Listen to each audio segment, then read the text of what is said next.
Well, we have a tough game ahead of us Sunday versus a very talented South Carolina team that played real hard against us here in Memorial, and we did not have the outcome that we wanted. So we'll have a great 2 days of preparation and get ready to try to go over and earn what would be a real hard-fought victory. And that's what's on our mind right now, trying to get ready for South Carolina. Questions? Matthew, in yesterday's game, outstanding game, put up some great numbers, great defensive effort. I'm assuming because you're going up against South Carolina and the way they're playing, the way they're playing, you're going to need that same kind of effort from everybody. Yeah, we need a very good effort against South Carolina. They are so big, physical, athletic. I think the thing that makes them so unique is the mobility of their size. They are really, obviously with Coates and Wilson, that's a really unique combination of athletes who can move and have such a large presence in the paint. So you really have to work for your offense, and when you're on defense, you've got to play smart and play together. So effort's going to be important for us. We'll have to give a great effort, and I'm sure that's what will be on our mind as we try to get prepared. Do you feel like your girls are spent in terms of energy because they haven't played an overtime game and it being senior night, last home game, very emotional game last night? Yeah, I think our team's done a great job all year of sort of bouncing back, and they don't show any signs of, physical letdown. And I think everybody understands this is a really important game for us, and I believe they'll be ready and we'll get ready to play. You and I talked before the Arkansas game. You mentioned that you needed to hit a significant number of threes, you think, to really spread out South Carolina, Yeah. to beat South Carolina. Is that still something that you think is sort of the key? And is this team progressing as a three-point shooting team? Well, I don't think we've been shooting the ball great from the three, and that's we continue to get together and talk about our team, all of us here. And one thing that I would remind you all of is, I think if we can ever put a night together where we can really shoot the ball, we've had some nights where we've shot it at 50 and 55%, and I think it's going to be one of those games. We would need something like that. I think to beat South Carolina time after time, one single 40-minute game, it could a bunch of things that could happen. But I think formula for success against them, you do have to hit some perimeter shots because they just have what I think's the two best shot blockers. It's just hard to get to the rim consistently, and the way that they play, where Mississippi State really came out of the paint last night and guarded everybody very closely. That gave you some driving lanes. We were able to get to the rim. South Carolina stays more in and kind of come to me and see if you can score that way. So, you can get to the rim some, but I do think that making some threes would really help us out, and that'll have to be part of our game plan going in. We're going to try to spread the floor some, and if they don't guard our three-point shooters, try to knock those down. Is it good to go into your tournament time feeling like you still have a lot of upside, that you still aren't playing your best? I think so. Well, I think we're playing really hard. I think from an effort standpoint and where the players are as far as how much they care and wanting to win, I think we are at a maximum there. What I'm saying is that there are little things, and there's points in practice where you can see us progressing, like an Alyssa Rice. I think over the last month, she's trending up at the end of the season. That's where our upside is, where I still think players are coming to practice hungry every day to try to get better, and I think it's a great thing. Now we need to, travel those last few feet or yards or whatever it may be, so we can play our best at the end. But yeah, I think it keeps kids very hungry to come back to practice when they feel like they're getting better, and I think that we are. Matthew, you've had a lot of really good senior days. Was last night the best? Last night was among the best. You know, you love all these players and you love all the seniors, and each one of them's unique. But from what those two were facing last April and May, I don't know how it gets much better than last night for them. They'll always have that, and you know, happy for them that they do. Is there a 1-2 guard combo that's playing better than Taylor and Michaela right now? I don't know. I don't know, but I'm glad they're playing for us, and I don't watch a whole lot of other people play except who we have coming up. And you know, there's I'm sure some great backcourt combos around the country, but they're playing well, playing hard, playing for each other, working hard in practice, trying to get better. You know, I think where our most improvement has been since the South Carolina game. The first South Carolina game has just been our effort to try to communicate better with each other, coaches, players, player to player, coach to player, player to coach. All those things have improved, and everybody's had to work at that. So, you know, I'm proud of everybody for putting in the time and caring enough to work hard enough to try to get better. You mentioned last night that Taylor was always so quiet when she got here, and now you can't keep her quiet during the Yeah. game.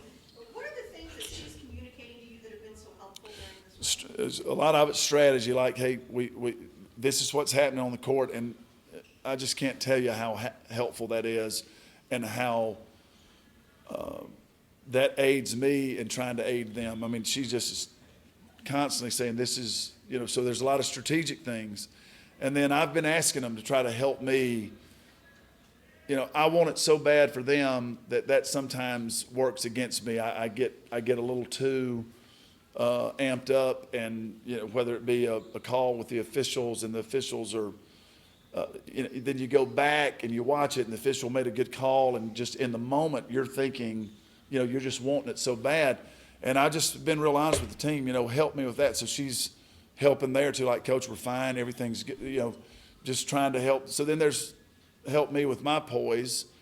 Then there's times that I can help her with her. So it's just a real good collaboration right now that that I'm grateful we've kind of found that we needed each other there, and it's working out in games, and it's been real helpful. But she's really engaged on what's happening at the time and what can help us, you know, have some success the next play.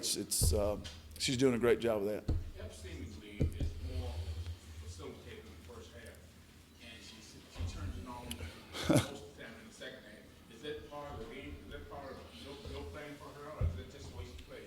Well, you know, I think that last night, that's a hard game. You're playing a very good team, highly ranked, talented.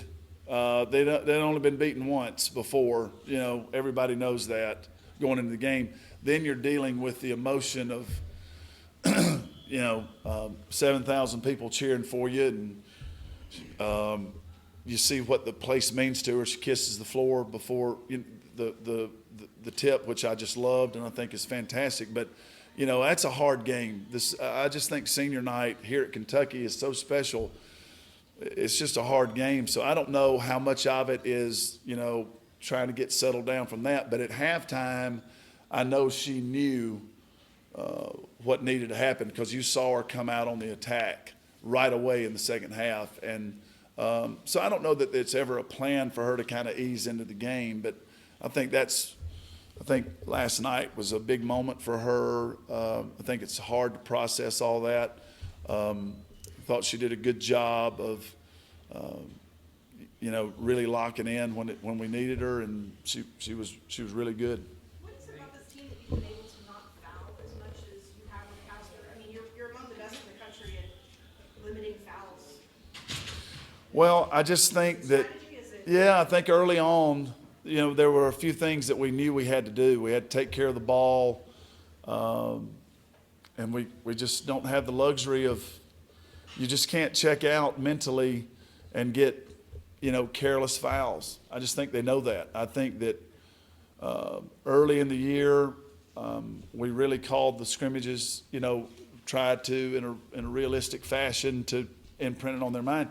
And again, guys, we had a 3.5 team GPA in the fall. It's a smart group of, it's some smart cookies out there. I mean, we're not dealing with people that can't, process some information, although we do have some mental errors at times. Overall, we're a pretty intelligent group of people.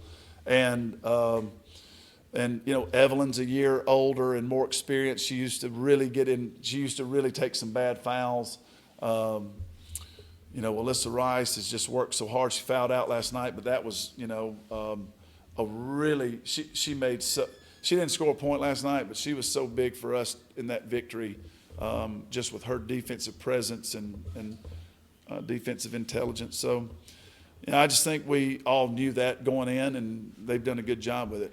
Matthew, a lot of the teams going up against are bigger than you guys in the front court, so taking care of the ball has been something to your advantage to compensate for your lack of height and strength in the front court. Yeah, I think so. That turnover margin for us has been positive, and it's been important for us to have a chance to be successful in the league because we have not been a team that could really cause the volume of turnovers of what we've done in the past. Last night was a great time for us to kind of go against that norm. We forced them into 22 last night, but we've had to approach it in a different way.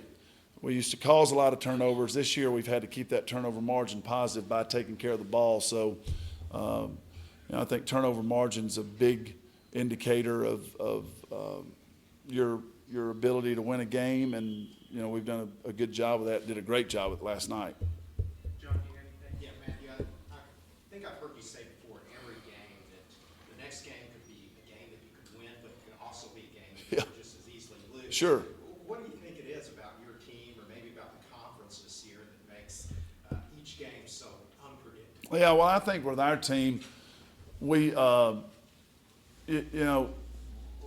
clearly have some talented players, but we're not walking on the court and just marking it down because of our talent. So we do have some flaws, and we're a team that, you have a core group that gets some things done, and then it's kind of a hodgepodge of, listen, Mackenzie Can last night, her three was at a time where we just could not score. We're out of rhythm. She had a steal at the end of the game. You just don't know where it's going to come from. So Mackenzie Can was huge in the game last night at critical times. So if we don't have those plays, we lose. So we've got to do it together. We've got to make plays at critical times, because we're not just going to blow you away on talent and talent alone. We can't just show up and win games. And so, for us, I think it's helpful because it keeps us in the moment. We can't get our head too high in the clouds, and because in every game that we win, you can go back and see some flaws or mistakes that we make that we feel like we can improve on. So I don't know. I think it's just probably a healthy self-awareness. We know who we are. I think Michaela said it in her senior day press conference. We know who we are. We know what we have to do. And I think that self-awareness has helped us. Thanks, everybody. Thanks.